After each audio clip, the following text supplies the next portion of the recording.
Oke, friend, lanjut. Apa sih syarat utama untuk bekerja di Hong Kong?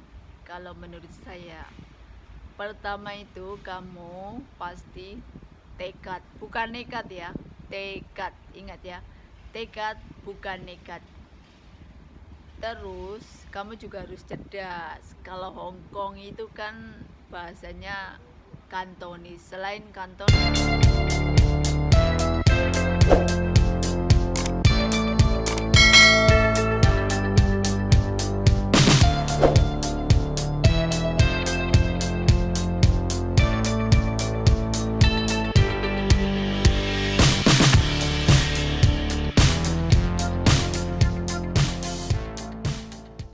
nah, oke, friend, karena bahasa utama itu bahasa Hong Kong itu Kantonis, ya kita harus belajar bahasa Kantonis dan bahasa internasional orang Cina itu Mandarin. Kalau bahasa internasional seluruh dunia itu kan bahasa Inggris, kalau bahasa internasionalnya Cina itu Mandarin.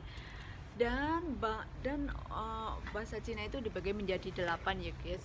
Ada Hokkien, Cantonese, Mandarin, Tai, Hakka, Hokkien, terus pokoknya ada 8 ya. Karena dulu pacar saya itu Cina, kok ngomongnya enggak. Jadi dia itu tahu dan dia bisa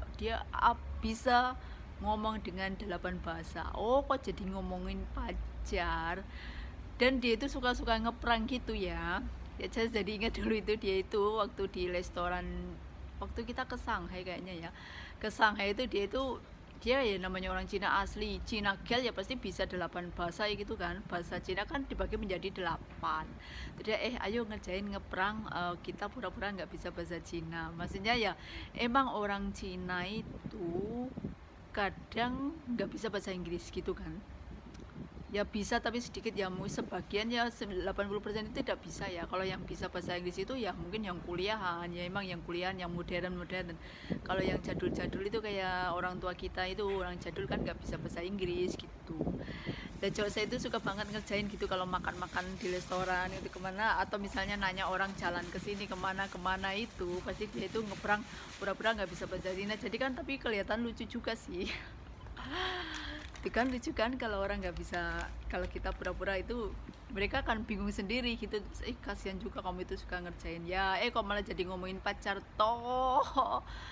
Ya selain harus bisa bahasa Kantonis, kita harus punya tekad, jangan selalu rindu rumah, harus tahan banting, bukan tahan dibanting ya, maksudnya mental kita. Jangan punya mental kerupuk yang mudah lembek. Namanya majikan di mana-mana itu sama ya guys, nggak ada yang baik. Kalaupun baik itu ya hanya karena tuntutan sebuah pekerjaan gitu aja. Majikan bukan Tuhan, tak perlu ditakutin. Dan yang penting juga beribadah. Beribadah, semua majikan itu di mana-mana sama ya guys. Di mana-mana itu sama. Aduh, headset saya jatuh. Semua majikan itu di mana-mana sama ya guys. Sama. Kalau Anda mempunyai majikan yang baik, yang punya baik dalam artian luas ya, beruntung. Apalagi dulu itu ada majikan yang datang ke rumah TKW-nya dan dia merasa happy, merasa puas dengan kerjanya dia, ya itu beruntung sampai masuk TV ya, begitulah. Ya sangat tidak mudah guys, menjadi seorang TKW itu harus dengan penuh pengorbanan, penuh perjuangan, apalagi ketika meninggalkan keluarga kita di Indonesia Raya, apalagi berpisah dan LDRan dengan cowok atau cewek LDRan dengan suami, dengan pacar, ya tetap harus berbangga diri menjadi TKW ya, bisa membantu perekonomian keluarga, dan jangan lupa selalu beribadah. Tidak mudah loh friend menjadi TKW itu, makanya saya selalu acungin jempol buat para pahlawan devisa. Ya semoga ini bermanfaat ya guys. Kita itu harus belajar masuk PT juga, waktu sebelum kesini kan masuk PT belajar, pokoknya penuh perjuangan yang liku. Dan yang di sini jangan suka boros, jangan suka ikut apa itu, kayak abal-abal itu, bisnis punya duit gajian ditabung dan jangan suka ikut-ikut kayak bisnis abal-abal. investasi emas lah, inilah itu tuh nggak perlu mikir sampai ke situ. Yang penting gajian ditabung, dan jangan suka berhutang bank ya. Ya kalaupun kamu punya keinginan itu bagus untuk bisa melunasi, tapi janganlah sekali-sekali bermain-main dan berhutang dengan bank. Oke guys, terima kasih. Assalamualaikum warahmatullahi wabarakatuh. Welcome back to my channel my friend. Don't forget ya, like, share, and subscribe biar saya lebih bersemangat dalam membuat konten-konten video. Oh ya guys, alas aku diketawain Sundari ya ini ya, diprank oleh Sundari Sukoco yang cantik jelita. Anjay. Bersama my the best friend Sundari Sukoco. Jangan lupa ya friend, like, share, and subscribe. Jangan lupa friend, subscribe. Jangan lupa subscribe. Apa ya? Konga, subscribe. Coba.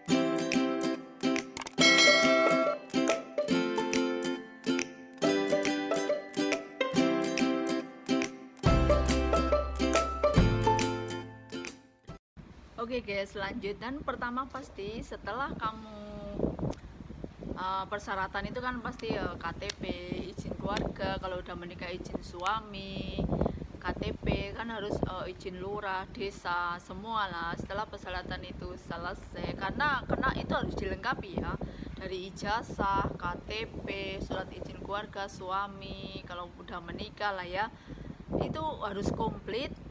Dan kenapa komplit? Karena itu untuk pembuatan paspor, alamat rumah lah. Itu mereka kan pakai formulir itu. Ya kalau daftar perusahaan gitu, ternyata ribet juga ya menjadi TKW itu persyaratannya maksudnya. Dan biasanya setelah itu kamu dari kampung juga, kalau sekarang udah modern ya, medical. Nanti kalau udah medical fit, baru kalau dulu ini ya, kalau sekarang mau di setiap cabang-cabang kota kecil udah banyak ya. Kalau dulu saya harus semua sebenarnya harus ke Jakarta gitu ya. Biasanya nanti udah datang ke Jakarta, terus medical fit, baru proses. Setelah medical fit, dulu tinggi badan juga di ini juga, ternyata kayak ABRI juga. Aduh ribet banget ya, kayak ingin menjadi ABRI. Nah setelah itu terus tinggi badan udah sehat, baru setelah itu diterima belajar bahasa Kantonis, belajar masak, ya pokoknya belajar untuk keperluan kesini gitu ya.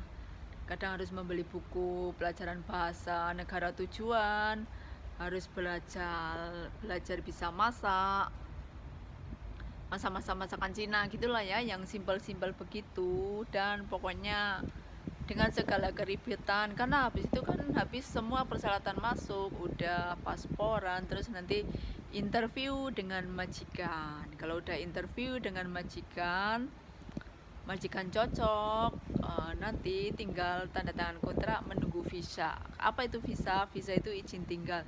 Dan setelah turun visa baru kita terbang ke Hongkong, ke negara tujuan lah. Misalnya ini kalau ini kan Hongkong ya, ke negara tujuan masing-masing. Nah kalau sudah, tinggal kita tanda tangan kontrak pertama, tapi dari agent dijemput di bandara, dulu dari bandara dijemput agent. Di sini juga pertama-tama juga medical fit, langsung membuat KTP itu penting ya, jangan sampai hilang. Jadi setiap negara harus membuat ID card. Kalau ID card itu sekali pembuatannya, tapi kalau hilang itu ribet bikinnya, ribet, makanya jangan sampai hilang ya KTP. Sekali bikin kalau bisa jangan sampai hilang ya. Banyak juga itu ada yang hilang lah. Kalau hilang itu bukan masalah uangnya, itu ribet bikinnya gitu loh. Harus lapor polisi kehilangan, harus pakai itu, ribet. Dan bekerja pun tidak mudah friend. Kita harus menghadapi dengan kegalakan majikan yang kadang super ribet, super cerewet. Ya kalau majikan baik itu suatu keberuntungan. Majikan baik gaji lancar yaitu memang yang diharapkan. Tapi majikan itu bukan Tuhan ya.